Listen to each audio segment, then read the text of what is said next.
Tony को उड़ते हुए एक धूपदान से चोट लगी और उसे अचानक एक्स-रे दृष्टि की शक्ति मिल गई। उसी समय सुंदर मकान मालकिन बाथरूम से बाहर आई। टोनी ने ध्यान से देखा और तौलिए के नीचे सब कुछ साफ नजर आया। 18 साल से अकेले रहने के कारण वह खुद को रोक नहीं सका। उसकी नाक से तुरंत खून निकलने लगा, जिससे बचने के लिए उसने बहाना बनाकर कचरा फेंकने नीचे चला गया। लेकिन कचरे का ढक्कन बंद करते ही उसने उसके अंदर टूटी हुई मिट्टी की एक वस्तु देखी। उसने तुरंत ढक्कन खोला और देखा कि यह वही वस्तु थी जो उसने अभी देखी थी। पहले उसे लगा कि सिर पर चोट लगने से उसे भ्रम हो रहा है, इसलिए उसने फिर से देखा और इस बार देखा कि मिट्टी के अंदर एक सील छुपी हुई है। सील की कीमत भी उसकी आंखों के सामने दिखने लगी, जिसे देखकर वह बहुत उत्साहित हो गया। उसने मिट्टी को निकाला और जमीन पर पटक कर तोड़ दिया। सील पाने के बाद भी उसे यह समझ नहीं आया कि उसे अचानक सब कुछ देखने की शक्ति कैसे मिली। तभी एक तेज रोशनी ने उसे घेर लिया और वह एक अनजानी जगह पहुंच गया। पता चला कि धूपदान का नाम कियान कुन भट्टी है, जो हर चीज को सोख सकती है और टूटी चीजों को ठीक कर सकती है। उसने टोनी को मालिक मान लिया और एक्स-रे दृष्टि की शक्ति दे दी। सब समझने के बाद टोनी सील को एक एंटीक शॉप में ले गया। मालिक ने बस एक नजर देखी और उसे प्राचीन वस्तु मानते हुए $16 मिलियन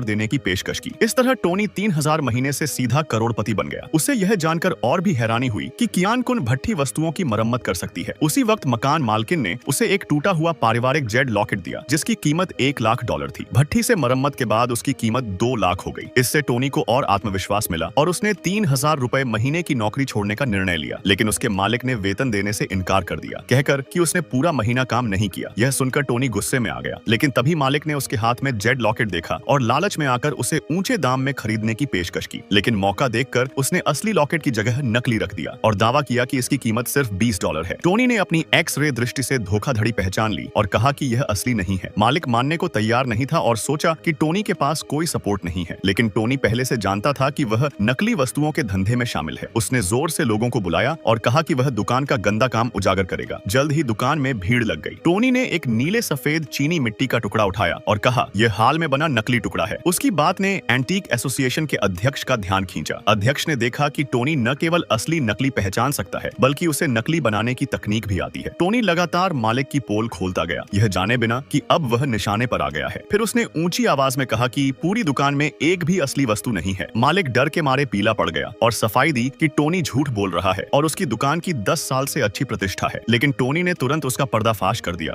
और पिछला आंगन देखने की मांग की। मालिक घबरा गया, क्योंकि वहीं असली धंधा चलता था और वहां असली मालिक था। टोनी अगर आगे बढ़ता तो बात हाथ से निकल सकती थी। मालिक ने लॉकेट लौटाकर उसे चुपचाप भेजने की सोची, लेकिन टोनी को सिर्फ लॉकेट नहीं चाहिए था, बल्कि वह चाहता था कि मालिक सार्वजनिक रूप से स्वीकार करे कि वह नकली सामान बेचता है। यह उसकी दुकान को बर्बाद करने जैसा था, जिसे मालिक स्वीकार नहीं कर सकता था। जब समझौता नहीं हुआ, टोनी पिछला आंगन देखने पर अड़ा ही रहा। उसी समय असली मालिक सामने आ गया।